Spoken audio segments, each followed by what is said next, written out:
Hello, good evening. Welcome to News Night here from our Akria Boahima studios in the capital, Accra. My name is Bridget Otu. Again, thank you very much for joining us online and on air. The headlines tonight.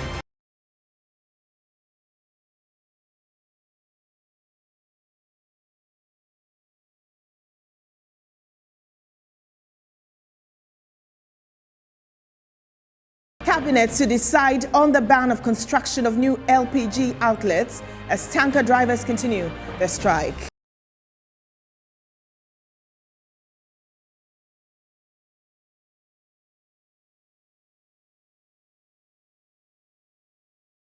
In the bulletin tonight, a Kumasi court remands 6 students of KNUST in police custody for allegedly gang raping the first-year students. Meanwhile, the evangelist Frederick Dako, accused of sodomizing a 15-year-old boy at Gomuanyanyano in the central region, has been remanded in police custody. President Akufo-Addo reopens the Sunyani Airport in furtherance of government's vision to expand the aviation industry and make Ghana an aviation hub. And on the international front, the Democratic Republic of Congo expels UN peacekeeping mission spokesman after protests. We have details of these stories and more, all in the next 60 minutes. Again, thank you for joining us tonight. Hello again. Before we get into the gang rape and the sodomy issues, let's start here in the capital, as Cabinet will decide by Friday the way forward on the ban on the construction of new liquefied petroleum gas outlets in the country. According to Public Relations Officer of the Ministry of Energy, Kwesi Obeng-Fosu, the ministry has received concerns and has tabled them before Cabinet. The gas that we need. Another thing that they base their strike on is the ban on ongoing projects, and also, so if you put that side by side to the poor working conditions that they stated earlier, that means they are doing this in solidarity, because it was a cabinet decision after 2017 when we had a disaster at Atomic Junction and other places where we have the explosion. The government decided that no, we should relook at the siting of these projects, the locations, so that we don't have this disaster visiting us anytime soon. We should really look at where they are siting these projects. So it was a cabinet decision. Okay, cabinet decided that no, let's put a hold on all ongoing projects. We agree that it's been long, but then you need to do due diligence, because it has to do with safety for Ghanaians, for citizens, as well as for their own private investments as well. You understand? Because if there's an explosion, you lose your investment. Apart from killing innocent people or workers at your site, you lose your investment as well.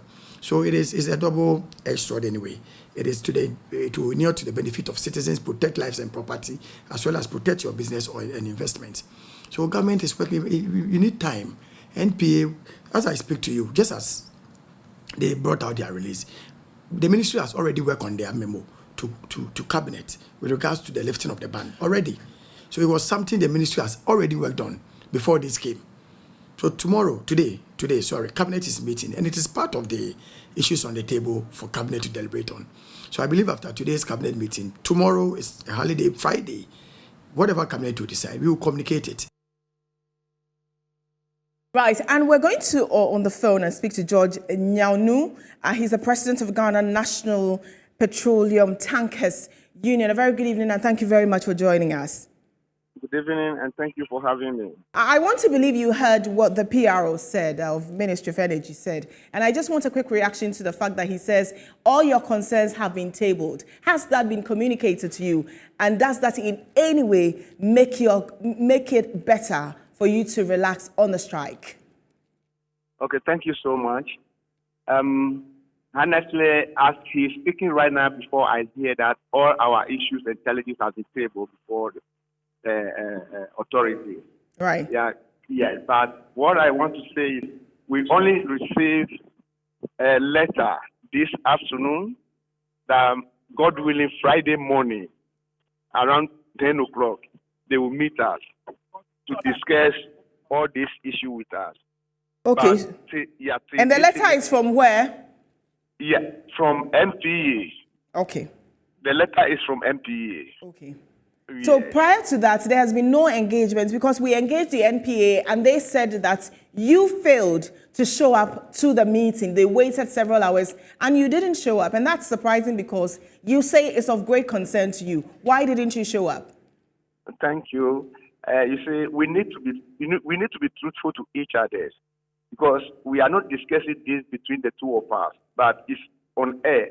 Right. Ghanaians are listening, so we must be honest to each other. Right. We, the drivers, scheduled our meeting on Monday. That was last Monday at 8 a.m. We invited all the regional branch chairmen from Takoradi, Kumasi, Bupi, all the way from Bupi. They came. We started our meeting, all right? Around 9 something before we have a message on our phone. One of the executives that we were invited to NPA. They want to meet us around 10 a.m. That was 3 days ago. So we responded to them that no, we are sorry, we are already having a meeting, an emergency meeting. So after the meeting, we attend to them. Unfortunately, the meeting lasts up to 3 to 4 o'clock. So we were expecting them yesterday that they would call us, but they did not call us. Okay. Yeah. So now you have acknowledged on air that you've received a letter for Friday. Will the leadership go and meet to discuss your concerns? Yes, that's what I'm saying. We received the letter this afternoon. So we are I'm also just asking hoping- for confirmation that you will be there on Friday. Oh, sure, we will be there. Sure. All right. And has that been communicated to your members? Yes, we All have right. done that. Thank you. Thank you very much for talking to us. We'll definitely follow up on this and see, where Friday, what comes out of the Friday meeting between government and the Tanker Drivers Union. All right. And the Minister for Energy, Dr. Matthew Opoku-Prempeh, has set up a stakeholders committee to engage the people of Yulo and Manya Krobo in the installation of prepaid meters. The Energy Ministry says this will resolve the long-standing misunderstanding to use electricity in the communities. The people of Yilo and Lower Menya Krobo have been in darkness for a few weeks. This is as a result of a misunderstanding between concerned residents and the Electricity Company of Ghana over mass installation of prepaid meters. With a cut in power supply, businesses and healthcare have adversely been affected, promoting an outcry and urgent call for a resolution. In an interview, Public Relations Officer of the Ministry of Energy, Kwesi Obin-Ofori, revealed that the sector minister, pursuant to the ensuing challenges, has set up a stakeholders committee to find a lasting solution. Yeah, so now it bestows on the chiefs and the people of the area and then ECG, because the minister has set up a committee. Is ready to have this impasse resolved as soon as possible. So if they should come to the minister today, that means we are done today. If they come tomorrow, so those involved, the stakeholders are the ones sitting. If they agree on the terms, that's I've given you a few. But if it happens that as for that one, we cannot assure you of the safety of the workers, then of course ECG also cannot go ahead and then put power somewhere that the workers are not secured. He has been addressing other issues raised by the people of Krobo. We're talking about in excess of 160 million, and you cannot just scrap it. That is government money. Okay, so I think when we decide on what to do, and then put back lights, and then ECG is operating, then we can sit and then talk about that one. But as we speak, there's nothing like scrapping, because it is, if you are owed the government, you must pay. For now, we need to put things in place. Let the normal life and then the activities of the daily activities of the people there be restored. With regards to the use of electricity, let it be restored for now. Then after that one, we can come and set about debts. He added that previous arrears incurred by the people of Krobo will not be scrapped, but getting the people of Krobo back to the national grid is their first priority. All agree, and then we open or we fix the prepaid meters. The office will be opened for them to have access to the prepaid, meter codes and then tokens. The office will be opened. Map during the meeting that if you take about 4 meters from here, you should give me 4 meters. You understand? And that is legitimate. Kwesi Obin-Ofori has appealed to the people to be cooperative to make possible a smooth transmission of power to the area by the ECG. Alberta BCU Metro News. The National Democratic Congress has asked President Akufo-Addo to dismiss Finance Minister Ken Ofori-Atta and replaced Vice President Dr. Mahmoud Bawumia over failure to address economic hardships facing Ghanaians. The National Communications Officer, Sammy Jemfi, was addressing a press conference in the capital, Accra, also asked government to scrap nuisance taxes in the fuel price build-up. This conference was to respond to the media budget presentation recently delivered by Finance Minister Ken Ofori-Atta. Sammy Jemfi lamented the worsening economic condition facing Ghanaians, a situation which has been occasioned by the rising inflation, unrealistic petroleum prices, and continuous depreciation of the cedi. When fuel prices keep going up, it sparks a negative contagion on everything else. Contrary to what President Akufo-Addo, Alhaji Bawumia, and there are many apologists in government will have us believe, the astronomical increases in fuel prices in recent time have very little to do with a 5-month-old Russian-Ukrainian war. On the contrary, it has to do largely with the continuous depreciation of the cedi against its major trading currencies, notably the US dollar. The NDC, among other things, therefore, is asking government to remove nuisance taxes in the fuel price build-up and also scrap the electronic transactions levy. We demand the immediate repeal of the obnoxious and the counterproductive e-levy act of 1.5% on Momo and electronic transactions. Number 2, we demand the immediate repeal of the punitive COVID-19 levy of 1% on the VAT flat rate and on NHIL. Number 3, we demand the immediate scrapping of crippling fuel taxes such as the special petroleum tax that has outlived its usefulness, the boiler tax, the new energy sector levy of 20 pesos per liter of diesel and petrol, and 18 pesos per kilogram of LPG.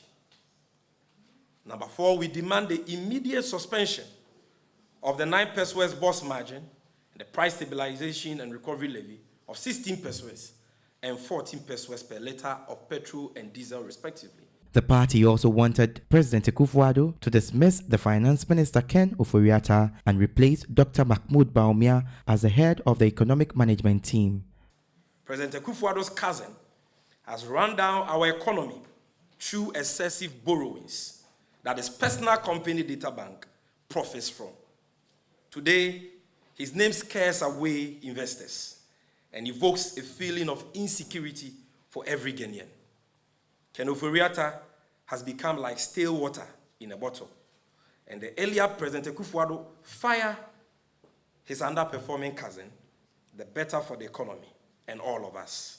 The next important thing for President Akufo-Addo to do is to relieve his jocular vice president, Alhaji Bawumia, from his position as head of the economic management team. The one so-called solid economic management team has now become a gaseous team who have deserted their roles and are nowhere to be found in these difficult and critical times. National Communication Officer of the NDC also assured Ghanaians that the NDC remains the only viable choice to redeem the country from its current situation to a prosperous one come December 2024. Right. And if you're in the country, I'm sure you've seen that KNUST has been trending, and that's because of a story of a young lady who's said to be a victim of rape. Her boyfriend lured her into a hostel, and after having sex with her, her friends also took their turns, and that has made its way to the court. And the Asukori Mampon Magistrates Court, presided over by His Worship Samuel Kwanzaa on Wednesday, August 3, 2022, remanded into custody to reappear on August 18, 6 second-year students of KNUST for allegedly gang raping the first-year students of the school. The 6 students are Patrick Fosu, Edwin Ninoy Kweno, John Wilson, Kingsley Eseduando, Thomas Nee, and Asafua Eric. Speaking to the media after the court hearing, the lead prosecutor of the Ashanti Regional Police Command, ACP Kofi Blagoji, said the case has been adjourned to August 18 in order for it to be transferred to a higher court, which has jurisdiction to hear the case. Meanwhile, the counsel for the 6 accused persons said the facts presented to them has nothing to suggest there was a rape case, so they will take steps to go to appropriate court and apply for bail for the accused persons as the case is pending before court. So let's listen to the counsel. This is a court of first instance. The matters of this sort, like rape, defilement, which is the first degree felony offenses, are being put. And then this is exactly what we did. We arraigned the accused persons before the magistrate judge, and then they were remanded. We argued that the police are still investigating the matter. So we want them to be remanded in our custody, and the court did that for us. I just draw the attention of the court that the chunk of our resources goes into the education sector. So the only thing the students can do is to reciprocate the gesture, the opportunity being given to them by government, by working hard to also help in the nation building. But we can't invest so much in our education sector, and we'll find other investees, and they start misbehaving this way, which is uncalled for. That's exactly what I draw the court's attention to. It's very unfortunate that this is happening. But I think now the awareness is being created a lot. So any issue of this sort, it comes out into the public domain. Unlike those days where people sit in their homes and they don't want to come out with these issues. So only advise our students to be very careful. And whatever they find themselves, it's not particular to KNUST alone. It's happening in other institutions. So we are only praying that, and then warning our students to be very careful, that at least they should complement the effort of government, of what the government is doing for them. I think she's writing exams, and I think the investor authorities are counseling her. It's in their domain, and then police will also come at the appropriate time. These are students of KNUST who have been accused of rape. Looking at the facts that has been presented to us, honestly, we don't see rape, but that's what they have been accused of. And once someone is accused, the law says that that person is innocent until proven guilty, or the person pleads otherwise. So now, until they plead that they are guilty, or until a court of competent jurisdiction finds them guilty, they are innocent. At this material moment, this is a court of first instance, and they have been brought here for purposes of remanding them in lawful custody. So we are also going to take steps and go to the appropriate forum and then apply for bail for them. Then they can continue with the examinations and then face trial whilst the matter is.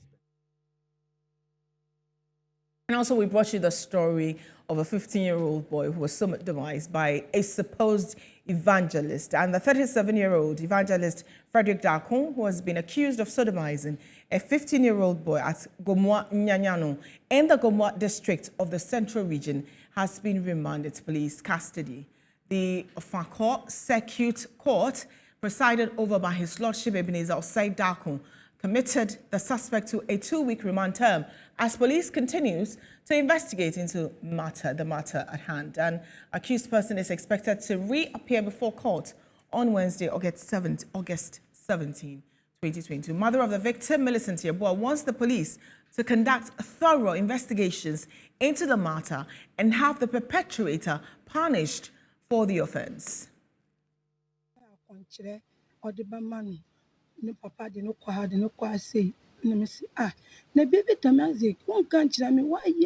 My son's father took him for cleansing, and I did not know about it.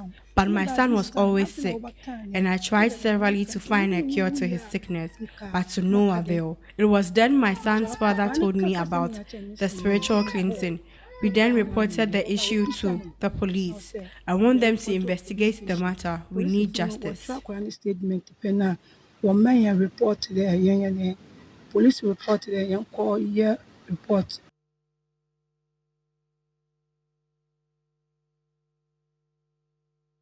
Right, you're live here on News Tonight on Metro Television. Still to come, President Akufo-Addo reopens the Sunyani Airport.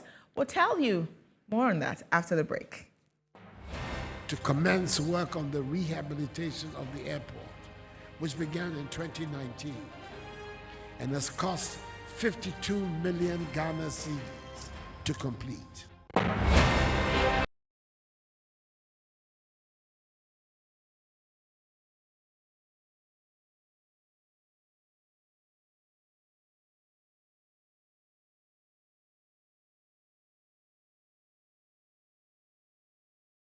Welcome back to News Night, live on Metro Television, online at Metro TV GH if you're on Twitter, and if you're on Facebook, it's at News Night and at Metro TV Ghana. All right, so President Akufo-Addo has charged airport operators and the Lands Commission to set up and protect airport land.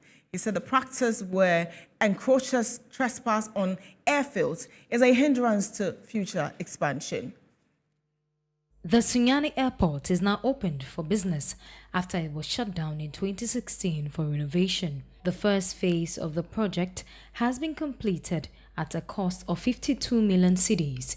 Its runway extended from 1,280 to 1,400 meters.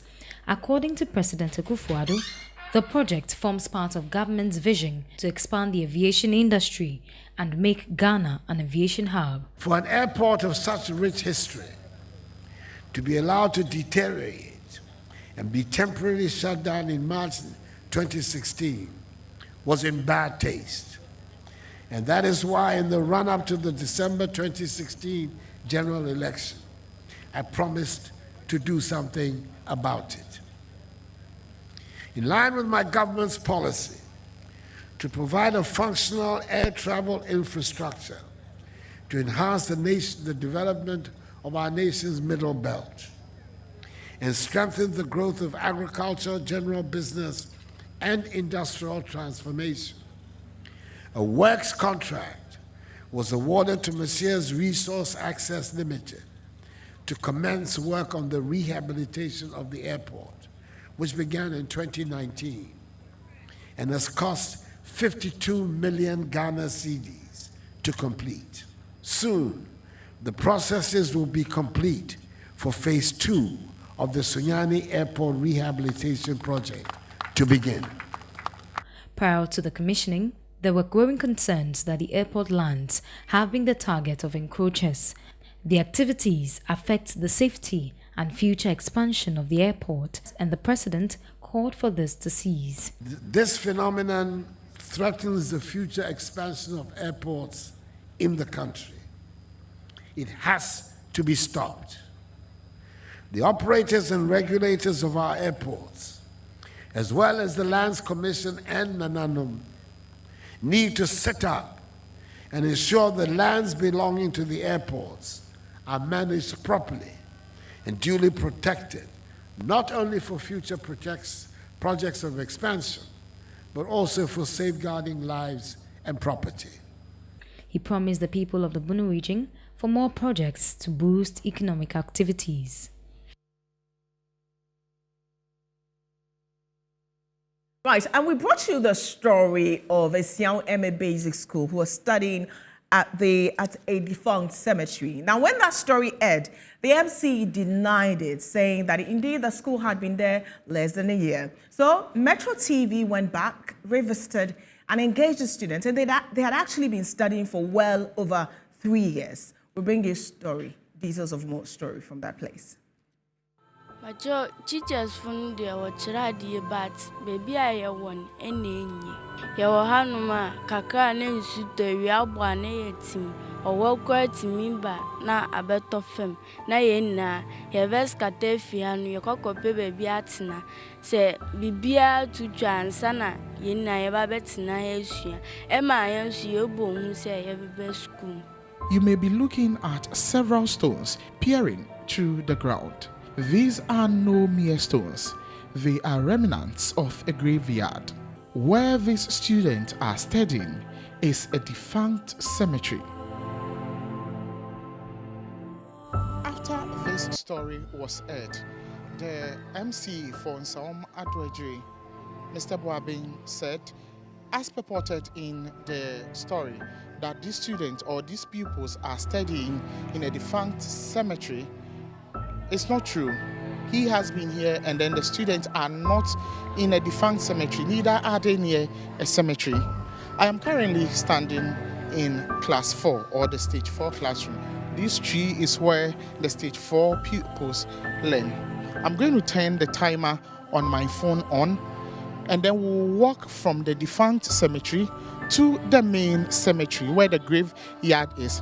Then you can determine if what we reported was true or not. So this is my stopwatch on my phone. I'll hit the start button. It has started recording. We walk from class 4, and then mind you, where class 4 is also serving as the staff common room. So we walk from class 4, and then we enter the graveyard. So from here, in 19-20 seconds, I am in the cemetery. This is the main cemetery. This is where people have been buried. And this is where the students are facing when they are having their everyday classes. So right there in your shot, you can see graves of people here in the Esiao Basic School. So the pupils are actually studying at a defunct cemetery, and then they are also faced by a cemetery which is more so an active one, because when you watch from my extreme left there, that one is not even done, it's not been fully constructed yet, meaning the person there was buried not long ago. So this is it, to prove that we never feed you with false or fake stories. This is actually the plight of pupils here in the Esiao Basic School. The next bone of contention is the fact that these pupils have been studying here for over 3 years. That also the MCE denied, claiming this school started last year, which is 2021 September.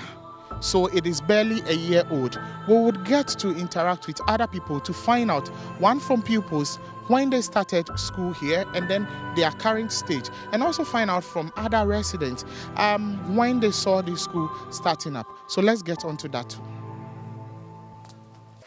You are the assembly member here. You live here? Yes, I live at Akwanedo, bro. But you are oftentimes here? Yes, please. Almost every day.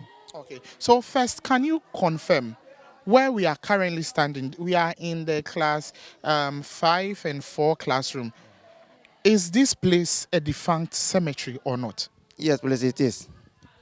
Even you can see from behind. It's currently they are still burying people there, so it's a cemetery. And again, let me ask you: how long have students been studying here? Since 2019. Since 2019? Yes, please. The MCE says the school is new. It started in September, which is 2021 September. It's never true. Those who started schooling here, some are even in class 3 now. They started from which stage? They started from KG and they are now in class 3. So it's never true. So pupils here have been studying for 3 or more years? Yeah, for 3 or more years. Yes, please. What effort have you put in to get the assembly to work on this school? I mean, give you the needed help? Yeah, we've written a series of letters to the assembly for support. Even the last time we wrote a letter, we took pictures of the structures here. So we add a letter to it. We send it to MCE. We took a covering letter from him. We sent it to Gassen Foundation so that they can also even come to our aid. So they know about it. Even last time we were fighting for school feeding, and that it was not given to us. I've been here for a long time. I was born here. Right. And we thank you, Shadrach, for that very important story. And also stating to Metro Television, we'll definitely air that very documentary again on Full Story. And also, really, what's the issue with the MC owning up and admitting that there's a problem, they need to build a school for their children so that people can come in and help if governments cannot shoulder it alone. I mean, there's more in telling the truth than be faced with an egg on your face like that. Okay, so the mentally unwell woman behind the murder of a young man of the Kwame Nkrumah circle is said to have been referred to the Accra Psychiatric Hospital by the Kaneshi Court for examination. Outcome of the checkup will inform the church on how the crime incidents should be handled. The mentally unwell woman was apprehended by the police in late hours on Monday after a mob had threatened to lynch her owing to the fact that she had murdered a young man in his late 20s at Kwame Nkrumah Circle in Accra. After detaining her, the police arraigned her before the Kaneshie District Court, where she was directed to receive attention at the Accra Psychiatric Hospital. Eyewitness present at the crime scene narrated earlier that the victim is said to be a pylon driver on a motorbike who was using the interchange when the woman pulled him and attacked him immediately. The deceased sustained bruises on the head through a large concrete stone used to hit him by the suspect. Speaking to a specialist psychiatrist at the Accra Psychiatric Hospital, she presented some measures one can adopt in handling mental unwell persons. All responsible. When you realize that there's a challenge, you can come in, pick up the person with the help of others, and then you bring the person to any mental health facility. So it is important that you would involve the police at that point too. But in that instance, when it's an emergency, it is allowed. You can take in the patient, bring the patient to the facility, and then we assess as doctors. And then we can admit the patient. If the patient is indeed a person who has a mental health challenge, then we can admit the patient under the certificate of urgency over a period of 72 hours for us to work. And then we involve the district assembly to help with the funding. So there's a place for that. If you think the patient is unwell, it has to go through the district assembly so that you get the funding for the care. But in that emergency state where you think the patient needs the care, yes, you can come to the facility. We give the care and then we talk about the other things because we need to take care of lives and prevent harm to self and others. And for more on this very sensitive issue, we're engaging a legal practitioner and author, Benjamin Untitled. Very good evening and thank you very much for joining us. Good evening. Right, there's no question that a crime has been committed. As a state of the person who committed the crime that is in question here, what does the law say in respect of this? What charges are likely to be leveled against her if she's examined and found to be even unwell? Okay, thank you very much. This is another very unfortunate, incident. Right. And we console the bereaved family, and then we wish that we don't have such things happening. Right. Yeah. So insanity in criminal jurisprudence is, operates at two levels. You have one level that it operates as a defense to a criminal charge. And then at one level, it operates during the trial.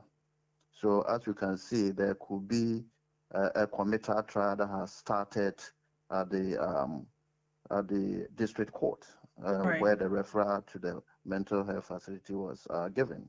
And so before you try a person, you have to give the person every opportunity to defend himself or herself, and due process must be followed. So if the accused person is insane, or there is some assertion that the person has some mental defect or incapacity, then the court will have to refer the accused person to a mental facility to be treated.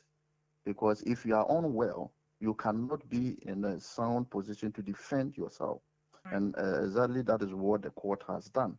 So she must be there until she's well, or after a certification by a medical doctor that she's well, then she will be released to come back and stand trial.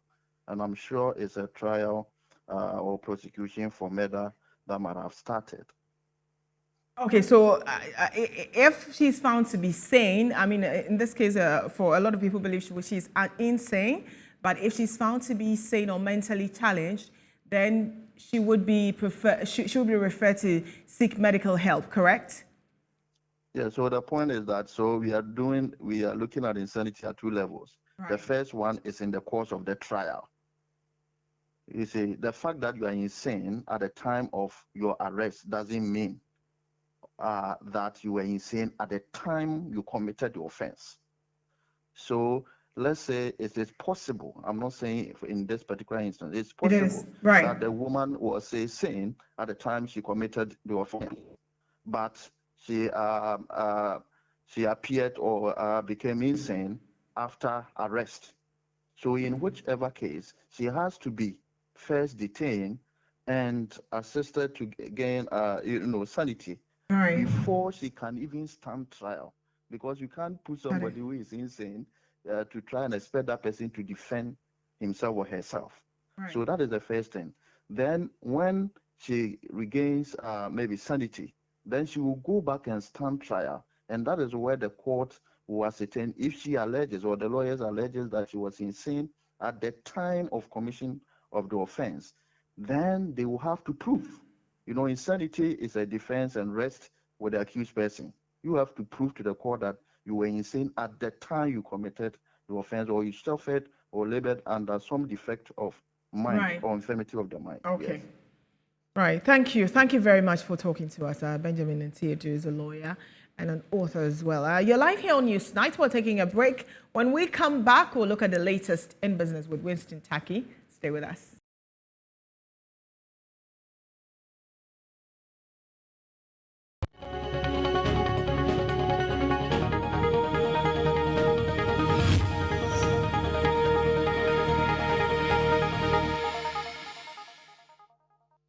Welcome back to Newsnight Live on Metro TV. My name is Winston Taki. And now to first business story. The Public Relations Officer of the Energy Ministry, Kwesi Obeng-Ofosu, has refuted claims by the Africa Center for Energy Policy that the relocation of the Ameri power plant has been inflated by 40%. He spoke in an interview with Metro Business. That is not true. The operators of the plant they are even moving the plant for free. There's flow of gas to that area, which was started.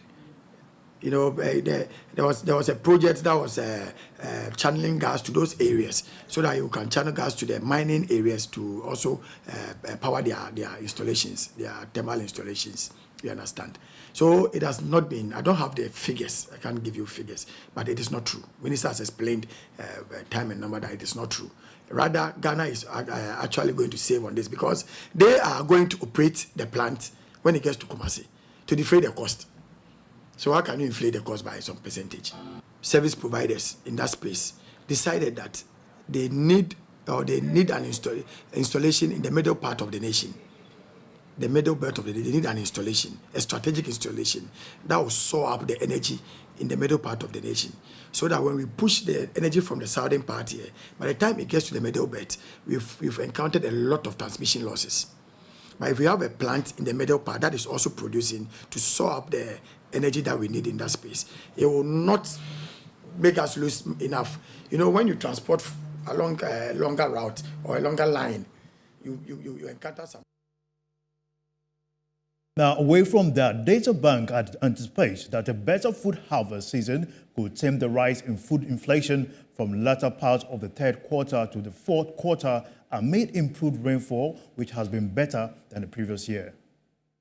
Amid improved rainfall, which has been better than the previous years, Data Bank anticipates that a better food harvest season could tame the rise in food inflation from the latter part of the third quarter to the fourth quarter. Although food inflation in 2022 extended its gains by 60 basis points to 30.7% on year from 30.1% in May 2022, its growing momentum moderated significantly compared to 350 basis points in the previous month. The slower growth in food inflation, according to the Ghana Statistical Service, GSS, was mainly driven by a declaration in the inflation of ready-made food and vegetable subgroups. Food inflation's contribution to the total inflation has, however, declined further below the 51% level. Data Bank noted that, exclusive from the adverse effect of fertilizer shortage, there's much expectation for a better food harvest this year. The asset management company said it could tame the rise in food inflation with a downward pressure on headline inflation when combined with the continued tightness in the monetary policy stance.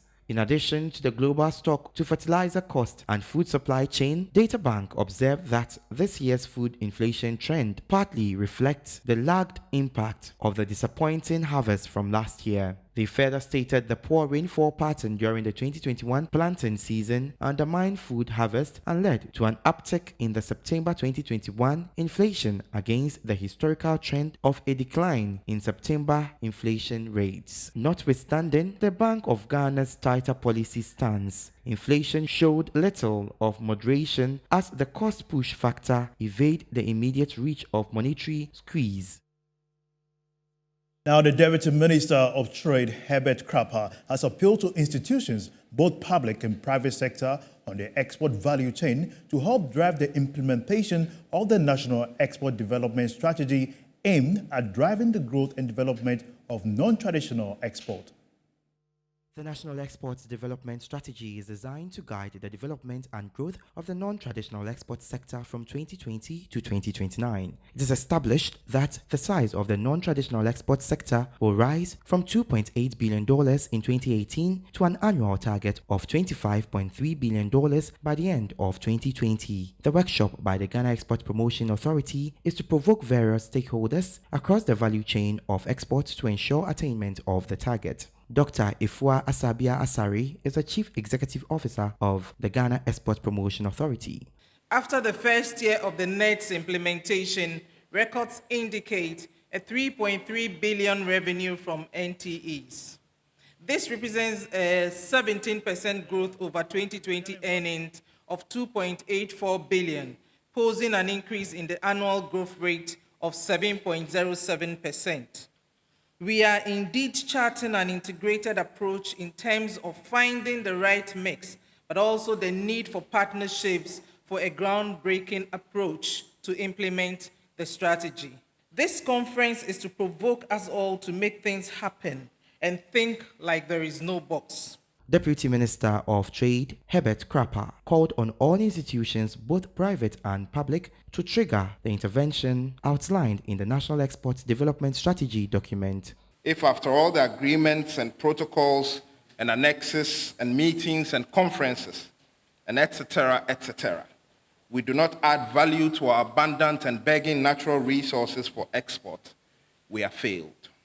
And I am confident that we will not fail. We must, based on the broad framework of the National Export Development Strategy, help to first expand and diversify our supply base and production capacity with emphasis on processing and value addition.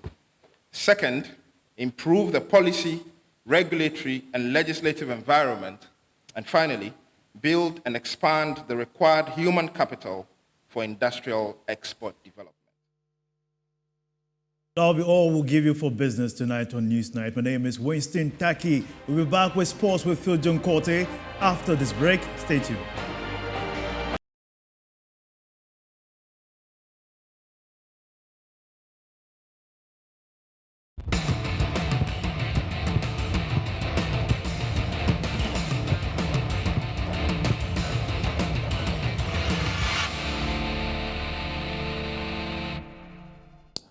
My name is Phil John Quarter, and it's time for your sports. Ghana's top sprinter Benjamin Zamati has qualified for the finals of the 100 meters at the 2022 Commonwealth Games in Birmingham.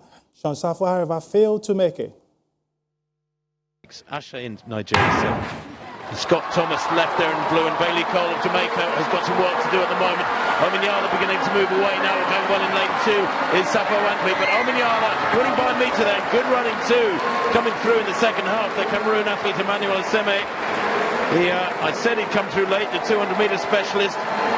10.08 his lifetime best, 10.02 there the winning time, into a minus 1.2 for Ferdinand Ominyala. Well, intrinsically that relates to that would change to a sub-10 second run with a decent tailwind, quite a long way under 10 seconds. It feels amazing. I'm happy to be in the final, finally.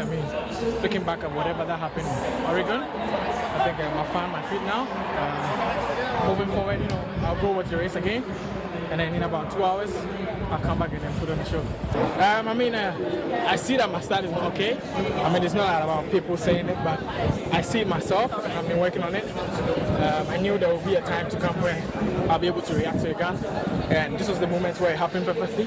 But I'm struggling with the time I ran, but I'll just take it, and then moving forward, I'll work with that. I expect to put up a good show, to come here and then do my best. For now, I'll just go rest up, and then, go through whatever that happened today, and then, move on to the final. Well, away from that, let's go to and focus on football, because the nation's football governing body, GFA, has secured a 3-year sponsorship deal for the top Premier League here in Ghana. Keto Kreko is the president. It is a special day because we've been having a long conversation over time, over the last 2.5 years, I think. But today, through Bet Power, Gaming Commission is game. And they begin. And it's the reason why they are here. Akwaba, thank you very much. I am very excited because I know all of us here are very excited. And we are always excited when we have new partners joining the football industry. And we are very excited when we have credible partners joining the football industry. Well, that's your sports. My name is Phil John Quarter. Up next, entertainment.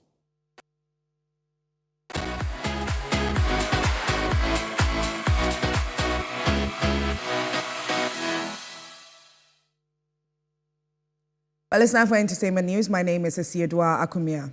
Celebrated media personality Nanama McBrown confirms rumors of her going under the knife to enhance her shape. My colleague Harriet Addy tells us more. Childbirth a lot of times has shaken the confidence of a lot of women. From the stretch marks to the change of appearance to the big tummy goes a long way to change the perception of how most women see themselves. While some women after childbirth look great, others look way different, and getting back to their previous shape can be quite cumbersome. Now, media personality Nanama McBrown has been rumored to have gone under the knife to enhance her body, and speaking at a seminar organized by Glitz Africa in Kumasi, the actress and TV host owned up to getting a liposuction procedure and said she was not ashamed of her decision. Did she undergo this surgery because she wasn't happy with her body after delivering her baby Maxim? Or, as rumored, did she go under the knife because she wants to please her husband and hence having low self-esteem? But let's be real, this is Nanama McBrown. She's celebrated. She's one of the most accomplished media personality of our time. Why would she have issues with self-confidence? Another angle to this whole issue of Nanama McBrown admitting to doing liposuction is the impact it will have on other moms and the number of people who look up to her. Is she encouraging others to follow suit? What about complications? Now, studies show that the total complication rate of liposuction is approximately 5%, with most complications being minor. However, studies have revealed that deaths secondary to this procedure are as high as 1 in 5,000 surgeries. Now, away from that, Capital One City Parks Foundation, an independent non-profit organization in New York, USA, is hosting its annual outdoor music festival tagged Summer Stage this summer from June until October. They will showcase an Afrobeat event in Bronx, New York on August 13, 2022. The event is one of New York's most beloved, broadly accessible free outdoor performing arts festivals, presenting free live performances spanning all genres. The lineup of artists to headline the August 13th show includes Ghanaian reggae dancehall artist Shatta Wale, Afropop singer-songwriter Wiala, Hotspots DJ Freshik, and a host of African and international music stars.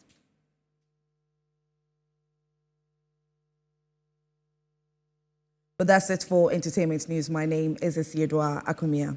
Thank you very much, Esiedua. Now let's look at what's happening across the globe.